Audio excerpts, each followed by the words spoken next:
صرف اللہ کا ڈر ہی ایک ایسی چیز ہے جو انسان کو ہر برائی سے روک سکتا ہے۔ استغفار کرنا گناہوں کو اس طرح کاٹ دیتا ہے جس طرح کینچی کپڑے کو کاٹ دیتی ہے۔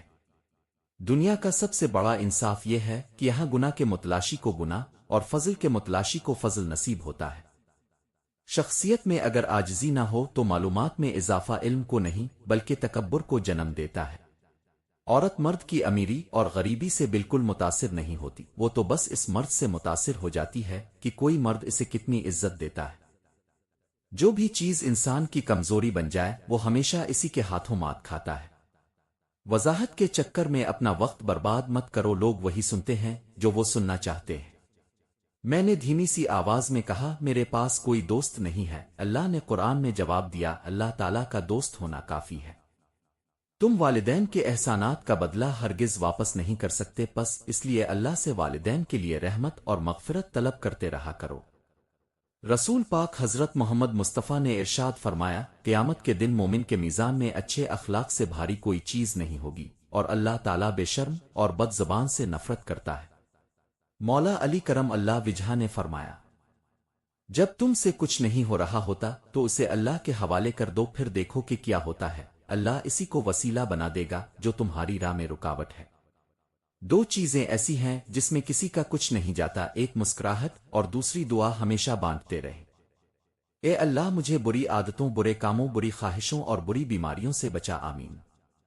بے شک مشکل کے ساتھ آسانی ہے، مشکل وقت پر صبر کرنا اور بہتر وقت کا شکر کرنا مومن کی پہچان ہے۔ جس پر اللہ تعالیٰ کا رحم ہوتا ہے اسے وہ اپنے در کا سائل بنا دیتا ہے، اور جو اللہ کے رحم سے محروم ہو وہ دنیا والوں کے دروازوں پر دستے سوال دراز کرتا ہے۔ آپس کی محبتیں عروج پر تب ہوں گی جب اب شخصیت کی عزت کرنا سیکھیں گے۔ اللہ سے خاموش گفتگو دل کی کتنی الجھنیں دور کر دیتی ہے۔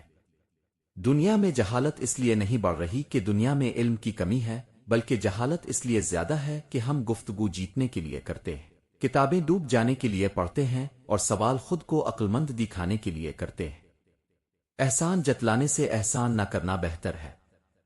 انسان کا بات کرنا کافی نہیں، بعد میں تاثیر ہونا ضروری ہے، اور تاثیر خلوص اور عاجزی کے بغیر نہیں آتی۔ وہ غریب سخی ہے جو دوسروں کے مال کو دیکھنا اور اس کی تمنا کرنا چھوڑ دے۔ گھروں کا خوبصورت ہونا کوئی بڑی بات نہیں، وہاں کے لوگ خوبصورت اور شاندار ہونے چاہیے، ورنہ بہت سے گھر بڑے ہونے کے باوجود گھٹن زدہ ہوتے ہیں۔ ہم نے تبصروں اور بحث میں پڑھ کر ہمیشہ ہی زندگی کا وہ حصہ ضائع کر دیا جس میں ہم مسکرا سکتے تھے۔ دوستی ایک بہت قیمتی رشتہ ہے جس کی امید کم ظرف لوگوں سے نہیں لگائی جا سکتی۔ وقت آنے پر بہت سے چہروں کے نقاب اتر جاتے ہیں۔ کہتے ہیں کہ اچھے وقت سے زیادہ اچھا دوست عزیز رکھو، کیونکہ ایک اچھا دوست برے وقت کو اچھا بنا دیتا ہے۔ کسی بھی چیز کو گہرائی سے دیکھو گے تو اس کی قدر اور معیار کو پہچان سکو گے۔ انسان کے آس پاس ایسے بھی لوگ ہیں جو اپنوں کی شکل میں موجود ہوتے ہیں، اور جو ساتھ لگا کر انسان کو ایسا ڈن مارتے ہیں کہ زہر انسان کو اندر سے کاٹ دیتا ہے، جس کا کوئی مداوا نہیں ہوتا۔ والدین کا سایہ بچوں کے لیے دنیا کی بہترین نعمتوں میں سے ایک نعمت ہے، صرف باپ ہی نہیں بلکہ ماں کے سائے کے بغیر بھی بچے یتیم ہوتے ہیں۔ والدین کے بغیر دنیا ایک ویرانے سے کم نہیں، ہر ماں باپ کو اللہ تعالیٰ سلامت رکھے، آمین۔ غلطیاں تمہیں عقلمند بناتی ہیں اور مقصد تمہیں مضبوط کرتا ہے۔ دلوں سے جب انسان نکلتے ہیں تو پتہ چلتا ہے کہ ان کی ضرورت تو تھی ہی نہیں، اور زندگی گزارنے کے لیے تو صرف اللہ کی ضرورت ہے، لوگوں کی نہیں۔ کسی کے ساتھ نیکی کرنے میں اگر تمہیں دکھ پہنچے تو دکھ ہمیشہ کے لیے نہیں رہے گا، نیک کام رہ جائے گا۔ جو لوگ کہتے ہیں کہ آج کل نیکی کا زمانہ نہیں رہا، دراصل وہ لوگ انسان سے نیکی کا بدلہ چاہتے ہیں، اور جو لوگ صرف اللہ تعالیٰ کی رضا کے لیے نیکی کرتے ہیں ان کے لیے ہر زمانہ نیکی کا ہے۔ رسول پاک حضرت محمد مصطفیٰ نے ارشاد فرمایا کہ ایمان تمہارے دلوں میں اس طرح پرانا ہو جاتا ہے جس طرح کپڑا پرانا ہو جاتا ہے، لہٰذا اللہ تعالیٰ سے دعا کیا کرو کہ وہ تمہارے دلوں میں ایمان کو تازہ رکھے، آمین۔ اسلام میں نماز ایک فرض عبادت ہے۔ نماز کی طرف دل مائل نہ ہونا ایمان کی کمزوری اور شیطان کی چال ہو سکتی ہے۔ اس کا حل اللہ سے سچی توبہ، دعا اور کوشش ہے، نہ کہ کوئی مختصر وظیفہ۔ جو لوگ اب سے محبت کا دعویٰ کریں ان پر خاص نظر رکھیں، کیونکہ اکثر اوقات وہ حقیقت میں اب سے محبت نہیں کرتے۔ لوگوں کے دل اب صاف نہیں کر سکتے، لیکن اپنے دل صاف رکھنا اب کے اپنے اختیار میں ہے۔ غصے میں انصاف نہیں ہو سکتا اور نہ ہی کوئی کام صحیح طریقے سے انجام دیا جا سکتا ہے۔ سب کے سامنے کسی شخص کی بے عزتی کرنا اسے قتل کر دینے کے برابر ہے۔ ہر تکلیف اذیت نہیں ہوتی، کچھ تکلیفیں ایسی بھی ہوتی ہیں جو انسان کو بہت صابر بنا دیتی ہیں، اور صبر کرنے والے لوگ اللہ کو بہت پسند ہوتے ہیں۔ اگر آپ کسی بھکاری کو 1,00,000 روپیہ بھی دیں گے تو وہ پیسے اپنے پاس رکھ کر اگلے دن پھر بھیک مانگنا شروع کر دے گا، لیکن اگر آپ کسی مزدور کو 20 روپے زیادہ دیں گے تو اگلے دن وہ اور زیادہ لگن کے ساتھ مزدوری کرے گا۔ اس لیے بھکاریوں کی حوصلہ شکنی کیجیے، انہیں صرف کھانا کھلائیں اور مزدور کو ان کے حق سے زیادہ دیجیے تاکہ ان کی حوصلہ افزائی ہو۔ اگر میرا علم مجھے انسان سے محبت کرنا نہیں سکھاتا تو ایک جاہل مجھ سے 1000 درجے بہتر ہے۔ جس شخص کو اس بلند اور برتر ہستی کے ساتھ ہونے کا احساس ہو جاتا ہے، اس کی سوچ بھی بہت بلند ہو جاتی ہے، پھر وہ اتنی بڑی کائنات کے مالک کا ساتھ پا کر اپنی پریشانیوں پر پریشان نہیں ہوتا۔ اپنے اندر قابلیت پیدا کریں، دوسروں میں نقص نکال کر خود کو قابل ثابت مت کریں۔ تنگدستی کوئی گناہ نہیں ہے، گناہ تو یہ ہے کہ تم مالدار ہو کر دوسروں کی توہین کرو۔ اپنے معاملے کو اللہ پاک کے سپرد کر دو، اصل طاقت اور قوت کا مالک اللہ ہی کی ذات ہے۔ بہترین انسان وہ ہے جو دوست بن کر زندگی میں داخل ہو، اور ہمارا بدترین دوست وہ ہے جو دشمن بن کر جدا ہو۔ معافیاں تو غلطیوں کی ہوتی ہیں، اذیتوں کا تو مکافاتی عمل ہوتا ہے۔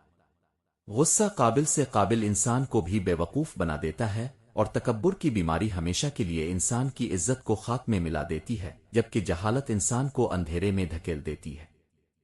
فاصلے کبھی رشتے الگ نہیں کر سکتے، اور نزدیکیاں کبھی رشتے نہیں بنا سکتی۔ اگر اتنی دور جا کر حاجی بن سکتے ہیں تو ایک دوسرے کے قریب رہ کر انسان کیوں نہیں بن سکتے؟ اخلاق کے پیچھے نیت کا صاف ہونا لازمی ہے۔ باتوں کی مٹھاس اور چہرے کی مسکراہٹ کو ہرگز اخلاق سمجھنے کی کوشش مت کرو۔ زندگی میں ہمیشہ خود پر بھروسہ کرنا چاہیے اور کسی سے توقعات نہیں رکھنی چاہیے، کیونکہ دوسروں سے لگائی گئی توقعات ہمیشہ تکلیف دیتی ہے۔ اللہ کی تسلی بھی کتنی پیاری ہے، وہ کہتا ہے ہم دیکھ رہے ہیں تمہارا بار بار آسمان کی طرف التجاؤں بھری نگاہوں سے دیکھنا، اور اللہ تمہیں مایوس نہیں کرے گا۔ جو تمہاری رائے کا خواہشمند نہ ہو اسے مشورہ مت دو، اس سے نہ تمہاری تعریف ہوگی اور نہ ہی تمہاری نصیحت اسے فائدہ دے گی۔ رسول پاک حضرت محمد مصطفیٰ نے ارشاد فرمایا، جمعے کے دن مجھ پر کثرت سے درود پڑھو، دشمن پر قابو پالو گے، اور دشمن کے لیے اس کی شکست ہی سب سے بڑی سزا ہے۔ عزت ہو چاہے رزق ہو، جس قدر بھی ملے ہمیشہ شکر کیا کرو، کیا پتا اللہ ہماری اوقات سے ہمیں زیادہ دے رہا ہو۔ دوسروں کو نقصان پہنچائے بغیر اور دوسروں پر تنقید کیے بغیر اپنے آپ کو اخلاق میں، کردار میں اور عمل میں دوسروں سے آگے بڑھا لو، تم خود بخود دوسروں سے بڑے نظر آنے لگ جاؤ گے۔ دنیا کے ہر میدان میں ہار جیت ہوتی ہے، لیکن اخلاق میں کبھی ہار اور تکبر میں کبھی جیت نہیں ہوتی۔ رسول پاک حضرت محمد مصطفیٰ نے فرمایا، آدمی کا مال تو وہ ہے جو اس نے صدقہ کر کے آگے بھیج دیا، اور جو وہ پیچھے چھوڑ گیا وہ تو اس کے ورثہ کا مال ہے۔ رسول پاک حضرت محمد مصطفیٰ نے ارشاد فرمایا، قیامت کے دن لوگ اپنے اعمال کا حساب دینے میں مبتلا رہیں گے، اور صدقہ دینے والے اپنے صدقے کے سائے میں ہوں گے، اور صدقہ پانی پلانے سے بڑے ثواب والا کوئی نہیں ہے۔ اور جن لوگوں کی زبانیں اللہ پاک کے ذکر میں مصروف رہتی ہیں وہ ہنستے ہوئے جنت میں داخل ہوں گے۔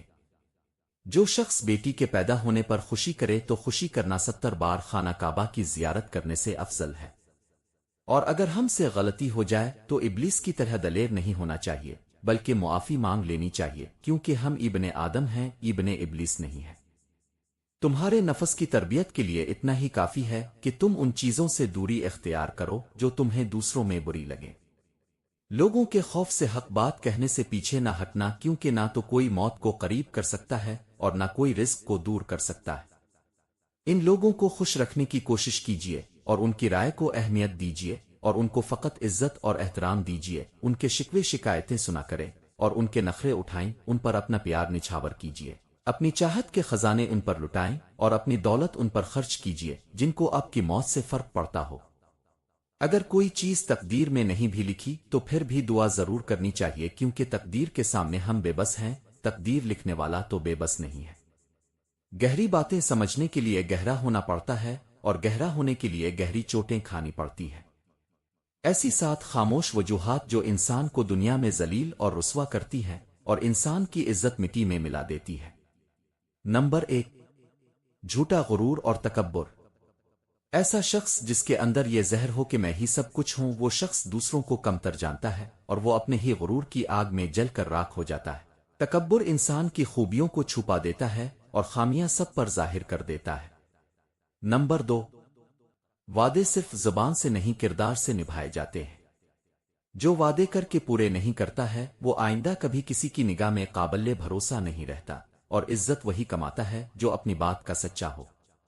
نمبر 3، پیٹھ پیچھے باتیں کرنے والا انسان محفلوں میں تو مسکراتا ہے مگر سب کے دلوں میں اس کے لیے نفرت چھپی ہوتی ہے۔ وہ کبھی دوستوں کے ساتھ مخلص نہیں ہوتا اور صرف تماشا بن جاتا ہے۔ نمبر 4، حسد اور جلن یعنی انسان کے اندر کا اندھیرا۔ دوسروں کی کامیابیوں پر کوڑنے والا اپنی حسد نہ صرف دل کو کالا کرتا ہے بلکہ چہرے سے وقار بھی چھین لیتا ہے۔ نمبر 5، بد زبان ہونا یعنی الفاظ کا زخم دینا۔ زخم جسم پر لگے ہوں تو وقت بھر دیتا ہے مگر زبان کے لگائے ہوئے زخم برسوں تک درد دیتے ہیں۔ نرم لہجہ عزت بڑھاتا ہے اور کڑوا لہجہ رشتے مٹا دیتا ہے۔ نمبر 6، مشکل وقت میں ساتھ نہ دینا یعنی خاموش بے وفائی۔ دوستی اور رشتے اور انسانیت ان سب کا امتحان تب ہوتا ہے جب وقت مشکل ہو۔ جو ایسے وقت میں رابطے ختم کر دے وہ الفاظ میں چاہے جس قدر بھی مخلص ہو دلوں سے اتر جاتا ہے۔ نمبر 7، خود غرضی یعنی صرف اپنی دنیا میں رہنا۔ ایسا شخص جو صرف اپنا فائدہ دیکھے دوسروں کو سیڑھی بنائے، ایسا شخص وقتی طور پر کامیاب ہو سکتا ہے مگر ایک دن اکیلا رہ جاتا ہے، کیونکہ عزت صرف کامیابی سے نہیں کردار سے کمائی جاتی ہے۔ اللہ کی طرف اپنے اٹھے ہوئے قدم کبھی اس بات سے مت روکو کہ تم ماضی میں گناہوں میں مبتلا تھے۔ اللہ بہت غفور اور رحیم ہے، اس کو توبہ کا ایک خالص آنسو بہت پسند ہے اور وہ معاف کرنے والا ہے۔ اپنی امیدوں کو چھوٹا کرو، موت کے اچانک آ جانے سے خوف کھاؤ اور نیک کام کرنے میں جلدی کرو۔ زندگی میں اچھے لمحات کا انتخاب کرو، نہ کہ اچھی چیزوں کا۔ چیزیں پھر بھی مل جاتی ہیں لیکن اچھے لمحے دوبارہ نہیں مل پاتے۔ ہمیشہ سچ بولیں لیکن کسی کو ذلیل نہ کریں۔ ہم لوگ سچ بولنے کے ساتھ ساتھ سامنے والے کو ذلیل کر رہے ہوتے ہیں اور کسی کو ذلیل کرنا بہت ہی بڑا گناہ ہے۔ میں نے اپنا ہر معاملہ اور اپنی فکر کو تیرے سپرد کیا ہے، اے اللہ مجھے اس چیز کی خوشخبری عطا کر دے جو میں نے دعا کی صورت میں تیری بارگاہ میں پیش کی ہے۔ اور آخر میں میری دعا ہے کہ اے اللہ، جس طرح تو رات کو دن اور دن کو رات میں بدل دیتا ہے، اسی طرح ہماری مشکلات کو آسانیوں، بیماریوں کو تندرستی میں اور نفرتوں کو محبتوں میں اور غم کو خوشی میں بدل دے۔ آمین ثم آمین۔